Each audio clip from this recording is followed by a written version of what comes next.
Welcome back to Curious Christianity. I'm Adam, and today we're going to be talking about some very interesting things in the text of Genesis chapter 1. We're going to be talking about ordinal numbers and definite and indefinite articles. I'll tell you, I was absolutely stunned and surprised to find out some of the things that are in Genesis 1 that I never realized and didn't imagine that I would be finding out on this journey. So first, I just want to give credit to Miller and Soden. They're the ones who I got this info from. You can find this information in their book called In the Beginning, We Misunderstood. So this has to do with the Hebrew in Genesis 1. And I gotta be honest, it's kind of weird. So, in Genesis 1, there are a few different oddball quirks, and the first thing is ordinal numbers. Now, I just want to explain what ordinal numbers are. Ordinal numbers are things like you might say, first came the chicken, then second came the egg, right? So you might say first, second, third, fourth, fifth, sixth, so on and so forth, right? So it has to do with like numbers that are actually showing where they are in the sequence of a thing or an event. So the interesting thing is when you read Genesis 1 and you go to day 1, right? And because each one of them, you talk about those evening and morning, da da da, evening and morning, da da da. So when you go to the first day, it doesn't say the first day. It says, okay, there's evening and morning, a day. But then you go to the second day and it says a second day, a third day, a fourth day, a fifth day, a sixth day, right? That sort of thing. So why doesn't it say the first day? What it actually says in the Hebrew is one day. And that's significant because there is an ordinal number word in Hebrew, primarily. Yeah, it could have said the first day, a first day, that thing. But it doesn't.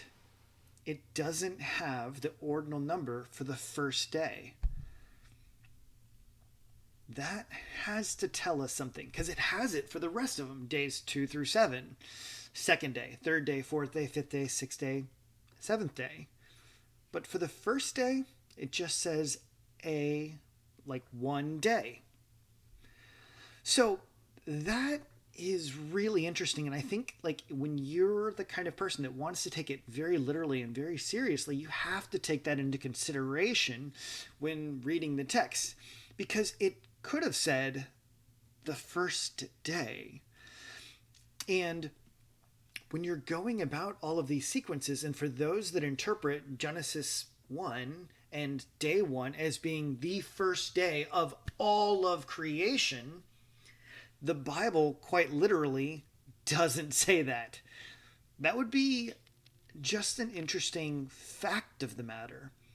The Bible does not say, when it ends that first couple of verses, and there was evening and morning, the first day, that's not there. Now, Miller and Soden have pointed out that the New American Standard Version translates this more accurately. So if you want to compare some English translations, you can check a few of them out. But the one that's the more accurate, you could say, to the actual Hebrew would be one of the New American Standard Versions.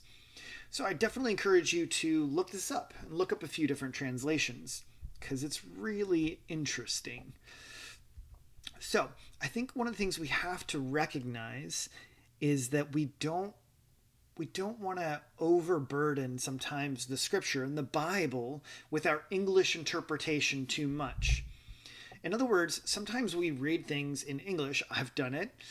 And maybe there's a scripture verse and we hang really, really heavily on a certain word, only for me to find out later that, oh, well, the Hebrew or the Greek or whatever the original thing doesn't actually allow me to kind of interpret the text that way. I was putting too much English on it and not enough of what the text actually said. So I think this is really important for us to study very carefully, especially if you're trying to dig deep on a particular passage for all of its theological significance. So the madness doesn't stop there.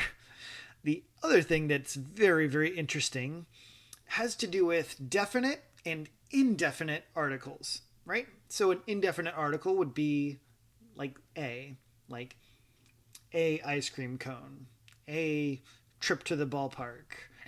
You have lots of things, and usually when we talk about it's uncertain, it's undetermined, right? It might be one of many or something like this, right? But you use the definite article, the president, the Golden Gloves Award, the certain thing, right? Fill in the blank, right? It takes on different significance or meaning when you're using a definite or indefinite article. So the interesting thing here is that days 1 through 5 have the indefinite article, but days 6 and 7 have the definite article.